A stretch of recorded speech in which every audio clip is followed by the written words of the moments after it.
نحمده ونصلي على رسوله الكريم أما بعد. قال الله تعالى: وما يضل به إلا الفاسقين الذين ينقضون عهد الله من بعد ميثاقه ويقطعون ما أمر الله به أن يوصل ويفسدون في الأرض أولئك هم الخاسرون. حضرات گرامی، ہم سب کو الحمدللہ اس بات کی سمجھ ہے کہ جب بھی ہم کوئی نیا کام شروع کرتے ہیں تو اس کے اصول، اس کے بنیادی جو قاعدے اور ضابطے ہیں وہ شروع میں ہی اچھی طرح سمجھ لیتے ہیں. یا آپ اپنی دکان پہ، اپنے کارخانے میں، فیکٹری میں کسی کو ملازمت پہ رکھتے ہیں تو اپنے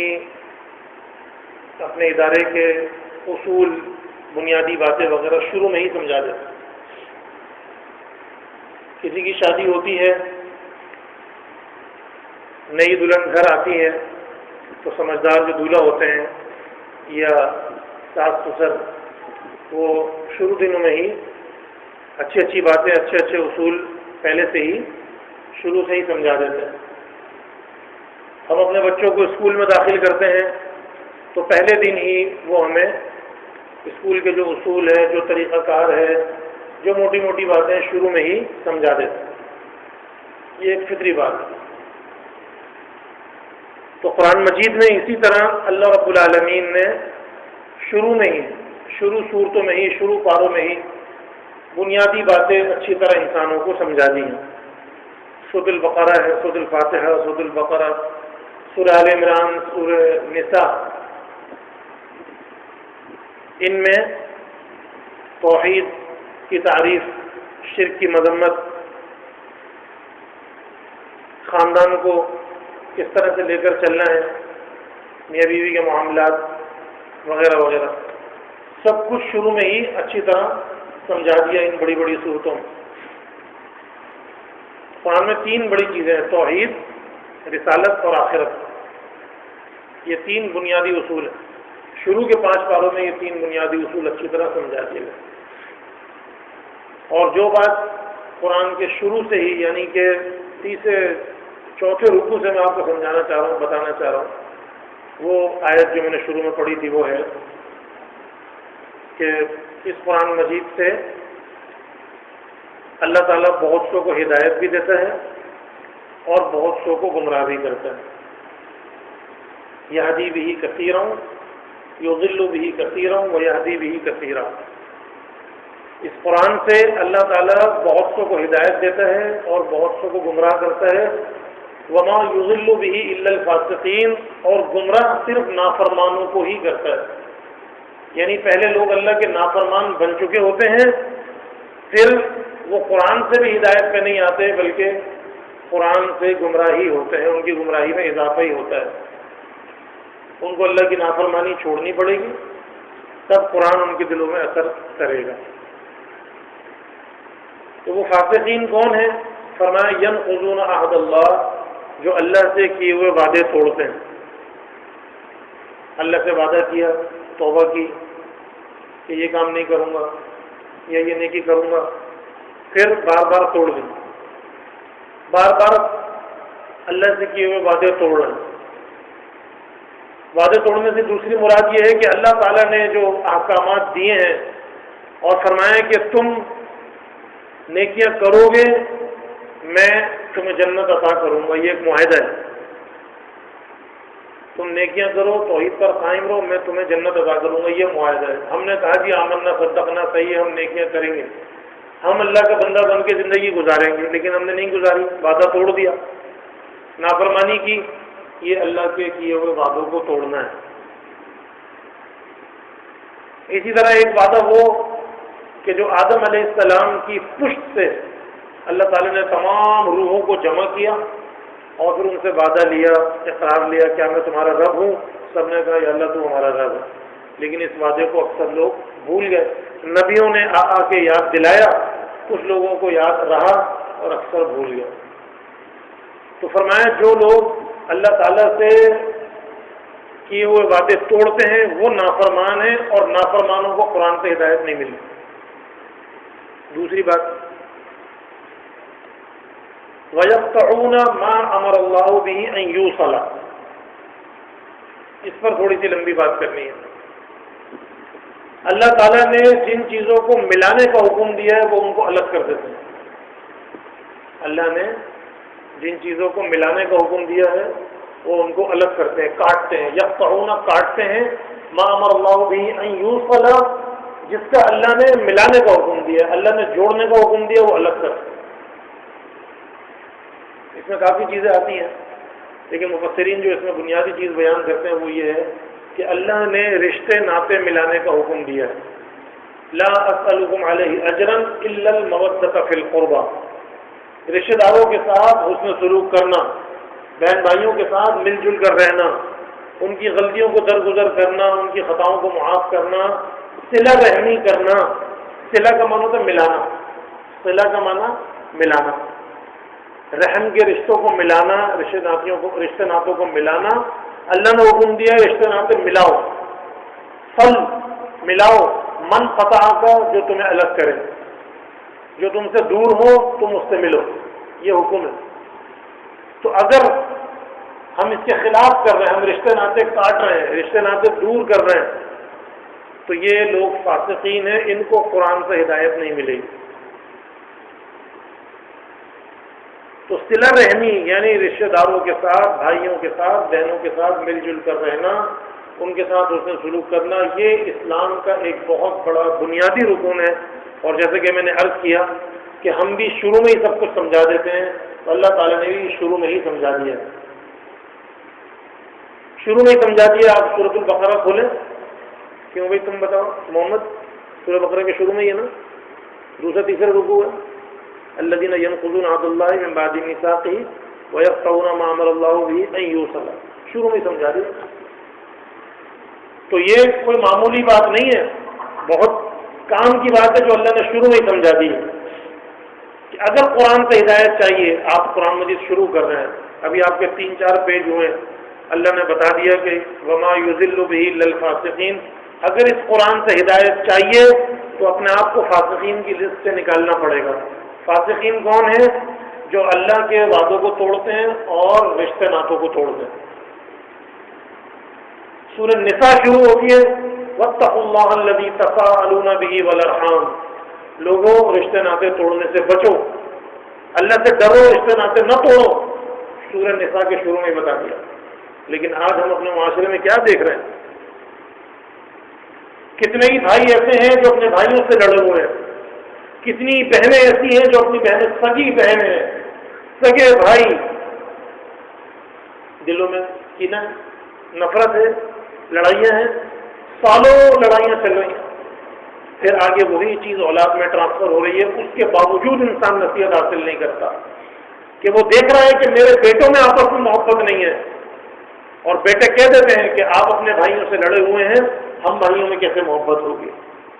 یعنی انسان کی اپنی غلطی آگے دوسری نسل میں منتقل ہو رہی ہے، پھر بھی وہ اپنی ناک جھکانے پر اور اپنی انا ختم کرنے پر راضی نہیں ہے۔ ہم اللہ کے بندے ہیں کیا ہم اللہ کے غلام ہیں؟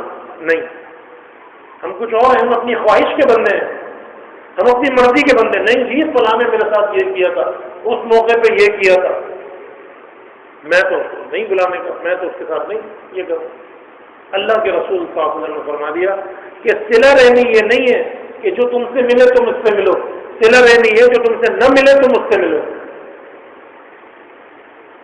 جو تم سے نہ ملے تم اس سے ملو، جو تمہیں دور کرے تم اس کو قریب کرو، جو تمہیں محروم کرے نہ دے تم اس کو دو۔ سل من قطعک واعط من حرمک، جو تمہیں محروم کرے تمہیں نہیں دیتا کچھ۔ کتنے لوگ ایسے ہیں ہمارے اپنے ساتھ ہوتا ہے، قریب کے رشتے دار، انتہائی قریب کے رشتے دار شادی بیاہ میں نظر انداز کر دیتے، چاہیے بھی کوئی بات نہیں، جب ہمارا وقت آئے گا ہم بلا لیں گے۔ اسلام کا حکم ہے،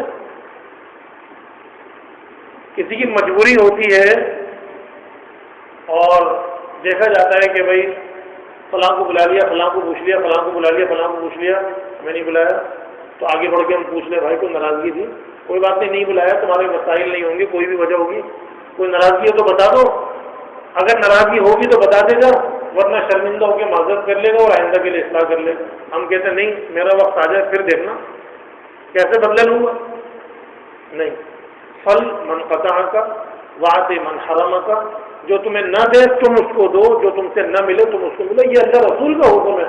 اگر ہم اللہ کے بندے ہیں تو ہمیں یہ بات ماننی پڑے گی، ورنہ قبر میں سب نے جانا ہے، حساب کتاب سب کا ہوتا ہے۔ رسول اللہ صلی اللہ علیہ وسلم نے پھر اس میں بڑی رغبت دلائی، آپ نے فرمایا تم میں سے جو شخص چاہتا ہے کہ اس کی رزق میں اضافہ ہو، اس کی رزق میں اضافہ ہو، بعد والے اس کو یاد کریں، اس کی عمر لمبی ہو، اس کی نیکیوں کا ذکر کیا جائے، تو وہ صلہ رحمی کرے، رشتہ داروں سے ملے، صلہ رحمی کرے۔ جو چاہتا ہے کہ اس کی رزق میں برکت ہو، آج اگر آپ غور کریں معاشرے میں، اپنے رشتہ داروں میں یا اپنے اکابر میں یا بڑے خاندانوں میں، آپ دیکھیں گے کہ بعض اوقات چھوٹی چھوٹی عمر کے لوگ جا رہے ہیں اور 80-90 سال کے بوڑھے ہیں، بزرگ ہیں، اللہ نے ان کو زندگی دی ہوئی ہے، تو ہم کہتے ہیں کہ صحیح، اللہ کی مرضی، اللہ نے جس کو جب بلانا ہوگا اس کی مرضی، یہ صحیح ہے، ایمان یہی ہے۔ لیکن دیکھیں کہ وہ صلہ رحمی کر رہے ہیں، رشتہ داروں کے ساتھ حسن سلوک کر رہے ہیں، بڑے دل کے مالک ہیں، اللہ کی راہ میں عزیزوں پر، رشتہ داروں پر، بیوی بچوں پر خرچ کرنے والے، حقوق پورے کرنے والے ہیں، تو اللہ نے ان کو عمر دی ہوئی ہے، غور کر لیں۔ اولادیں چلی جاتی ہیں، پوتے چلے جاتے ہیں، نواسے چلے جاتے ہیں، دادا دادی حیات رہتے لمبے عرصے تک، طویل عرصے تک، اور اگر حیات نہیں بھی رہے تو ان کی نیکیوں کا سلسلہ موجود رہتا ہے، وہ ایسے پودے لگا کے چلے جاتے ہیں اور ایسے سلسلے جاری کر کے چلے جاتے ہیں کہ ان کے بعد بھی ان کے نام سے سلسلے جاری رہتے ہیں۔ یہ سب صلہ رحمی کے نتائج ہیں اور فائدے ہیں۔ تو جیسا کہ میں نے شروع میں عرض کیا تھا کہ اللہ رب العالمین نے قرآن کے آغاز میں ہی، قرآن کے شروع میں ہی بڑے بڑے مسائل سمجھا دیے ہیں، بتا دیے ہیں۔ عمل کرنا نہ کرنا یہ ہماری ذمہ داری ہے کہ ہم نے عمل کرنا ہے، اور صلہ رحمی، رشتہ داروں کے ساتھ مل جل کر رہنا، رشتہ داروں کے ساتھ حسن سلوک کرنا، ان کو دینا، یہ اسلام کا ایک بہت بڑا بنیادی رکن ہے۔ حتیٰ کہ رسول اللہ صلی اللہ علیہ وسلم نے اپنے کافر رشتہ داروں کے ساتھ بھی حسن سلوک کیا۔ آپ کی زوجہ محترمہ حضرت خدیجہ رضی اللہ عنہا کے مرحوم، یعنی کہ حضرت خدیجہ مرحومہ ہو گئی، ان کا انتقال ہو گیا، اس کے بعد ان کے عزیز و اقارب، ان کی رضائی بہنیں، ان کے ملنے جلنے والے آتے تو آپ ان کا ادب احترام کرتے، ان کے لیے دسترخوان فراخ کرتے، حالانکہ جس کی نسبت سے تعلق تھا وہ تو دنیا میں ہے ہی نہیں، بیوی کی رشتہ دار تھیں، بیوی چلی گئی دنیا سے، لیکن اس کے باوجود ان کے رشتہ داروں کے ساتھ اس میں سلوک ہوا۔ سالوں بعد، 20 سال بعد کسی کا پتہ چلا کہ وہ میری رضاعی بہن تھی، یعنی دودھ پینے میں شریک تھی، رضاعی بہن تھی، اس کا پتہ چلا، اس کے ساتھ اس نے سلوک کر رہے ہیں۔ رسول اللہ صلی اللہ علیہ وسلم کی سیرت کا مطالعہ کیجیے تو آپ صلی اللہ علیہ وسلم نے جس طرح حسن سلوک کیا، صلہ رحمی کی، دشمنوں کے ساتھ بھی اس نے سلوک کیا، دشمنوں کے ساتھ بھی صلہ رحمی کی، ہمیں اس کی مثال نہیں ملتی، ہمیں اس پہ عمل کرنا ہے۔ کیا چیز آڑے آتی ہے؟ صرف ہماری ناک، صرف ہماری ناک، یا کوئی بیگم صاحبہ زیادہ شر اور فساد والی ہو تو وہ مرچ مسالہ لگا لگا کر جو ہے وہ یاد رکھتی ہیں باتیں، فلاں نے یوں کیا تھا، فلاں نے وہ کیا تھا، تمہیں تو کچھ یاد ہی نہیں، تم تو اپنی دکان پہ ہو تو تمہیں کیا پتا، مجھ سے پوچھو۔ وہ بھڑکانے والی ہوتی ہیں، تو پتہ چلا کہ بیگم کے کہنے میں آ کر تعلقات خراب کر لیے، غلط بات۔ بیگم ہو یا شوہر ہو، جو غلط بات کرے گا وہ غلط بات ہو، تو کسی کے بہکاوے میں آنے کی، کسی کے کہنے میں آنے کی ضرورت نہیں ہے۔ اللہ رسول کا حکم آ جائے، ہمارا حساب کتاب اللہ نے ہی لینا ہے، اور اپنی کتاب کے مطابق لینا ہے، جو کتاب ہمیں دی ہے، جو تعلیمات رسول اللہ کے ہاتھ بھیجی ہیں، اسی حساب سے ہمارا حساب کتاب ہوگا، ہماری اپنی خواہش کے مطابق ہمارا حساب کتاب نہیں ہوگا۔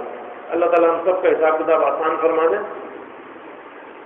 بعض اوقات ایسا ہوتا ہے کہ ہمیں پتہ ہوتا ہے اور دوسرے بھی یہ گواہی دیتے ہیں کہ زیادتی ہماری طرف سے نہیں ہے، دوسرے بھی گواہی دیتے ہیں کہ نہیں بھائی زیادتی آپ کی طرف سے نہیں ہے، سامنے والے کی طرف سے۔ اس میں یہ ہے کہ ہم ایک دفعہ 2-4 دفعہ کوشش کر لیں، سلام دعا کر لیں، اگر وہ مل جائیں میل جول کر لیں تو ٹھیک ہے، اگر وہ نہیں ملتے تو پھر گناہ ان پر ہے، ہم نے ایک آدھ دفعہ کوشش کر کے اپنی حجت پوری کرنی ہے، الفاسقین کی لسٹ میں سے اپنا نام نکلوا دیں اور مطیع فرمانبردار لوگوں کی لسٹ میں اپنا نام لکھوانا ہے، تو ہم کوشش کر لیں، اگر وہ مان لیں سلام دعا کر لیں تو ٹھیک ہے، نہیں کرتے تو پھر ان کا گناہ ان کے سر پر ہے، ہم پر گناہ نہیں ہوگا۔ یہ ایک استثنائی صورت ہوتی ہے، ایسا ہوتا ہے۔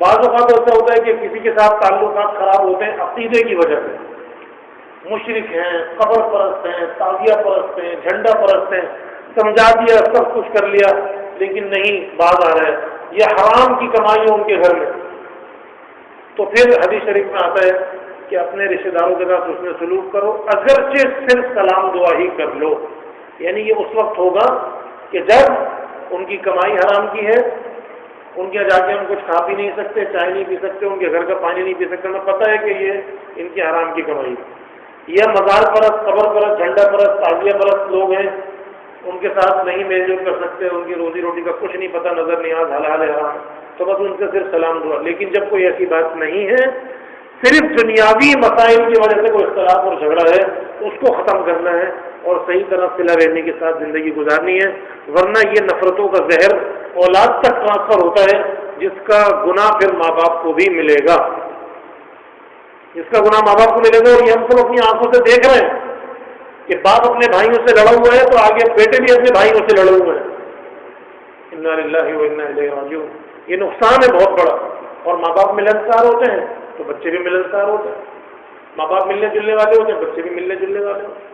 ہم نیکی کریں گے تو آگے ہماری اولاد میں بھی نیکی ٹرانسفر ہوگی، ہم بدی کریں گے تو آگے بدی منتقل ہوگی۔ تو ہمیں چاہیے کہ اللہ کے نیک بندے بنیں، اپنی ناک اور اپنی انا کو بیچ میں نہ آنے دیں، اپنے جذبات ٹھنڈے رکھیں، اپنا غصہ ٹھنڈا رکھیں، اللہ سے ڈر جائیں اور اللہ کی رضا کی خاطر صلہ رحمی کریں، رشتہ داروں کے ساتھ مل جل کر رہیں۔ اللہ تعالیٰ ہمیں ان بنیادی احکامات پر عمل کرنے کی توفیق عطا فرما دے۔ وآخر دعوانا الحمدللہ رب العالمین۔